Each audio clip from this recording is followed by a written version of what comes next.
Hello everyone, welcome to BSP pharmacy. I am Nikita Gupta और आज हम बी फार्मा सेकेंड सेमेस्टर के बायोकेमिस्ट्री सब्जेक्ट का टॉपिक अमीनो एसिड मेटाबॉलिज्म पे एक स्मॉल सा क्विज़ लेंगे। तो अगर आपने अभी तक हमारे चैनल को सब्सक्राइब नहीं किया है तो please subscribe our channel and hit the bell icon to get updated with these informative videos. So let's start our video.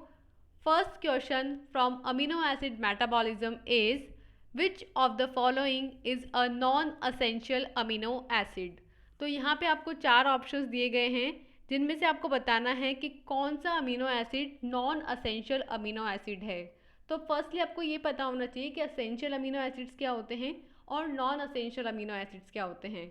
तो असेंशियल अमीनो एसिड्स वो अमीनो एसिड्स होते हैं जो कि हमारी बॉडी के अंदर सिंथेसाइज नहीं होते हैं और जिन्हें हम बाय द डाइट इनटेक करते हैं, यानी कि जिसे हम बाहर से किसी अदर सोर्स से लेते हैं उन्हें असेंशियल अमीनो एसिड्स बोलते हैं। और नॉन असेंशियल अमीनो एसिड्स वो अमीनो एसिड्स होते हैं जो कि हमारी बॉडी में ही प्रोड्यूस होते हैं और उन्हें हमें बाय द डाइट लेने की नीड नहीं होती हैं। तो हमारे ऑप्शंस हैं option A lysine, option B leucine, option number C serine and option number D methionine. So इन चारों में से आप देखेंगे कि लाइसिन, ल्यूसीन और मिथियोनीन असेंशियल अमीनो एसिड है जबकि सीरीन जो है वो नॉन असेंशियल अमीनो एसिड होता है। तो the correct option will be option number C serine. Then next question is which of the following amino acid are essential for infants. Means कि जो इन्फेंट्स होते हैं उनके लिए कौन सा अमीनो एसिड जो है वो असेंशियल अमीनो एसिड होगा। मीन कि उन इन्फेंट्स को बाय द डाइट वो अमीनो एसिड प्रोवाइड किया जाएगा। तो आपके ऑप्शंस हैं option number A methionine, option number B arginine and histidine, option number C valine and option number D lysine and leucine. So the correct option is option number B arginine and histidine.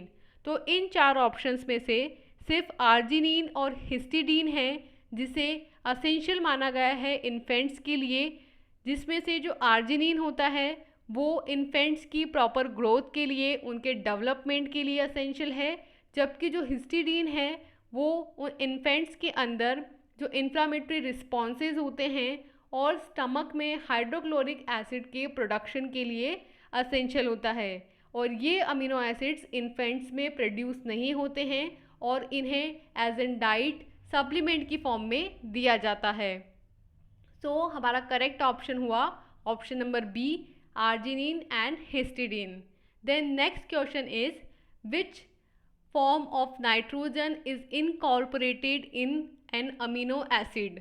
Means कि amino acid के अंदर nitrogen जो है किस form में incorporate किया जाता है। तो आपके ऑप्शन हैं option number A nitrite, option number B glutamate, option number C nitrate and option number D ammonium ion. So the correct option is option number D ammonium ion. तो जो source of nitrogen है वो सभी amino acids के अंदर ammonium ion होता है, क्योंकि ये जो अमोनियम आयन है ये किसी भी अमीनो एसिड का एक की कंपोनेंट होता है। ये जो अमोनियम आयन होता है फर्स्टली ये अमीनो एसिड के अंदर इनकॉर्पोरेट होता है, देन ये अदर बायोमॉलिक्यूल्स के अंदर इनकॉर्पोरेट होता है। और इसलिए हमने यहाँ कहा है कि जो नाइट्रोजन है वो किस फॉर्म में इनकॉर्पोरेट होगा अमीनो एसिड्स के अंदर, अमीनो एसिड्स के अंदर अमोनियम आयन की फॉर्म में इनकॉर्पोरेट होगा। तो हमारा करेक्ट ऑप्शन है ammonium ion. Then next question is transamination reaction in amino acid synthesis is catalysed by the enzyme. Means कि अमीनो एसिड्स के अंदर जो ट्रांस अमीनेशन की रिएक्शन होती है वो किस एंजाइम के थ्रू कैटलाइज होती है। तो आपके ऑप्शंस हैं option number A nitric oxide synthase, option number B decarboxylase, option number C aminotransferase and option number D glutamate decarboxylase. So the correct answer is option number A nitric acid synthase. So जो transamination reaction होती है वो basically amino acid के biosynthetic pathway के अंदर होती है, जिसके अंदर जो अमीनो एसिड होता है, एक अमीनो एसिड से अल्फा अमीनो ग्रुप जो है वो दूसरे अमीनो एसिड के कीटो एसिड को ट्रांसफ़र किया जाता है। मीन्स कि दो अमीनो एसिड हैं, एक अमीनो एसिड के अंदर अमीनो ग्रुप दूसरे अमीनो एसिड को देंगे और दूसरे अमीनो एसिड में किसको देंगे, कीटो एसिड को देंगे, और सेम यहाँ पे सेम ट्रांसफॉर्मेशन हो रहा होता है। तो ये जो ट्रांसफॉर्मेशन हो रहा होता है ये कैटेलाइज होता है एक अमीनो ट्रांसफरेज एंजाइम से, जिसे ट्रांस अमीनेज बोला जाता है। तो हमारा करेक्ट ऑप्शन क्या हुआ, अमीनो ट्रांसफरेज, क्योंकि इसमें क्या कर रहे हैं हम, अमीनो ग्रुप को ट्रांसफ़र कर रहे हैं और इस अमीनो ग्रुप के ट्रांसफ़र होने की वजह से इसे ट्रांस अमीनेशन रिएक्शन बोला जाता है। तो हमसे पूछा गया था कि अमीनो एसिड की सिंथेसिस के अंदर जो ट्रांस अमीनेशन रिएक्शन होती है वो किस एंजाइम के थ्रू कैटालाइज होती है, तो करेक्ट ऑप्शन होगा अमीनो ट्रांसफरेज, जिसके अंदर अमीनो ग्रुप जो है कीटो ग्रुप को ट्रांसफ़र किया जाता है। Then next question is intermediate of which of the following metabolic pathway have not been use in the synthesis of amino acid, यानी अमीनो एसिड की जो सिंथेसिस प्रोसेस होती हैं उसके अंदर कौन सा एक पाथवे है जो कि यूज़ नहीं होता है। मीन्स कि तीन पाथवे तो होंगे जो यूज़ होंगे, सिर्फ एक पाथवे होगा जो कि नहीं यूज़ होगा। तो आपके ऑप्शंस हैं, option number A glycolysis, option number B fatty acid biosynthesis, option number C citric acid cycle and option number D pentose phosphate pathway, या इसे बोलते हैं पीपीपी। तो हमसे पूछा गया था कि कौन सा एक है जो नहीं यूज़ होता है, तो पहले हमें ये पता करना है कि कौन से तीन हैं जो कि यूज़ होते हैं अमीनो एसिड के सिंथेसिस में। तो जैसा कि आपको पता है कि जितने भी अमीनो एसिड्स होते हैं वो डिफरेंट मेटाबॉलिक पाथवेज के इंटरमीडिएट के फॉर्म में सिंथेसाइज होते हैं। मीन्स कि बहुत सारी मेटाबॉलिक पाथवेज हमारी बॉडी में चलती रहती हैं और उन पाथवेज के इंटरमीडिएट के फॉर्म में different kind of amino acid synthesis होते हैं। तो ये जो पाथवेज हैं जिनके बीच में अमीनो एसिड सिंथेसाइज होंगे वो होती है ग्लाइकोलाइसिस, सिट्रिक एसिड साइकिल और पेंटोज फॉस्फेट पाथवे, या हम बोल सकते हैं जैसे पीपीपी। हमारे पास टोटल 20 अमीनो एसिड्स होते हैं जिनको 6 फैमिलीज़ में डिवाइड किया गया है, और ये जो डिवाइडेशन है ये इस बेसिस पे किया गया है कि इन अमीनो एसिड का प्राइमरी सोर्स जो था वो कोई कार्बन था। मीन्स कि किसी कार्बन सोर्स से ये अमीनो एसिड सिंथेसाइज हुए हैं। तो हमने क्या देखा कि जो ग्लाइकोलाइसिस है, सिट्रिक एसिड है और पेंटोज फॉस्फेट पाथवे है, उसके थ्रू अमीनो एसिड सिंथेसाइज होते हैं, बट फैटी एसिड बायोसिंथेसिस के थ्रू अमीनो एसिड सिंथेसाइज नहीं होते हैं। तो हमारा करेक्ट ऑप्शन होगा option number B fatty acid synthesis.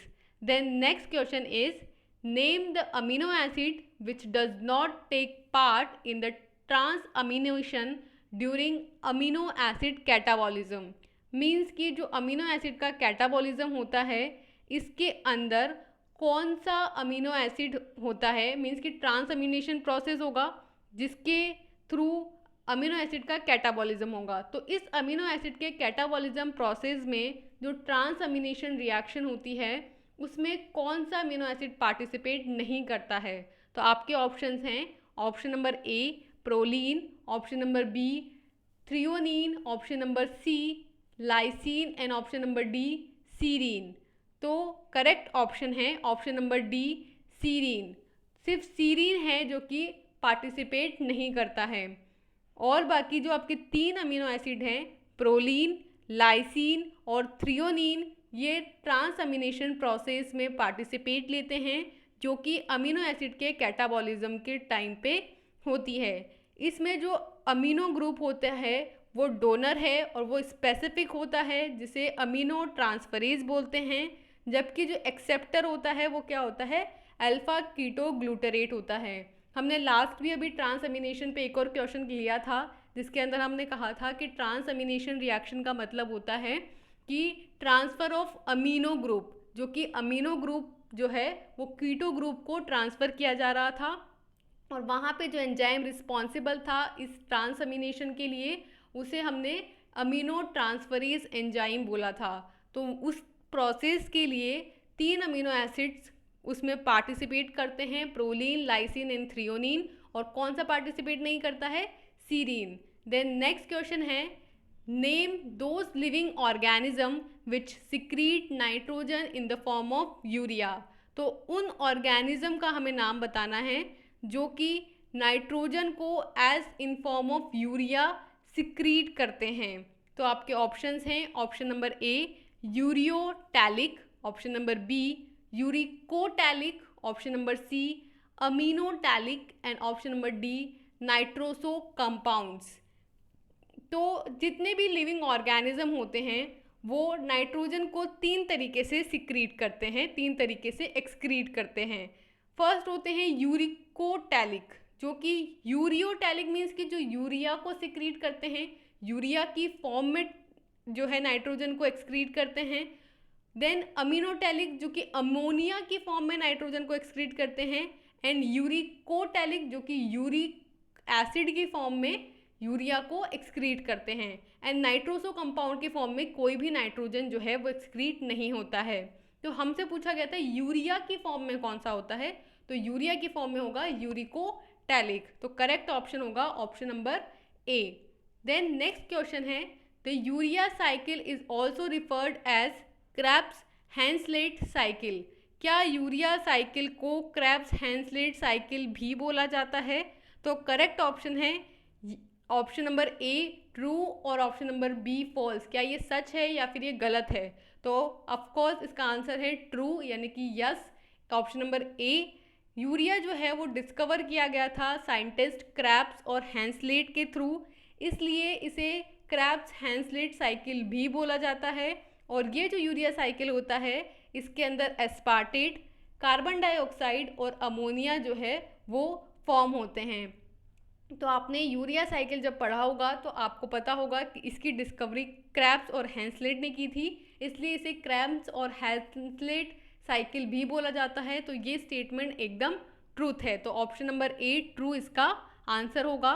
Then next question है that name the type of cell in which synthesis of urea take place.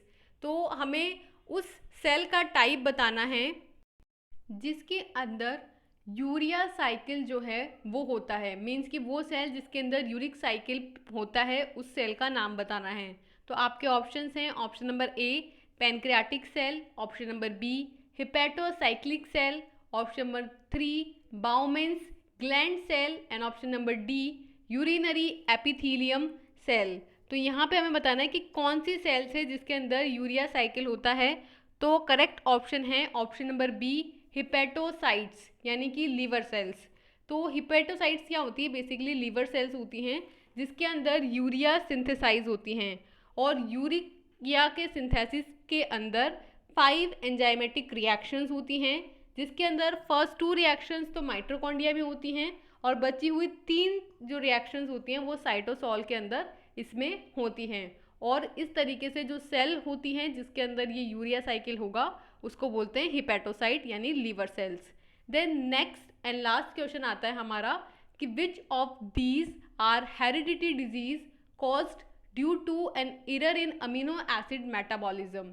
Means कि amino acid के metabolism में एरर होने की वजह से कौन सी हेरिडिटरी डिजीज़ हो जाती है। मीन्स कि हेरिडिटरी डिजीज़ वो डिजीज़ होती है जो कि पेरेंट्स से बच्चों में आती है, उनके चिल्ड्रंस में आती हैं।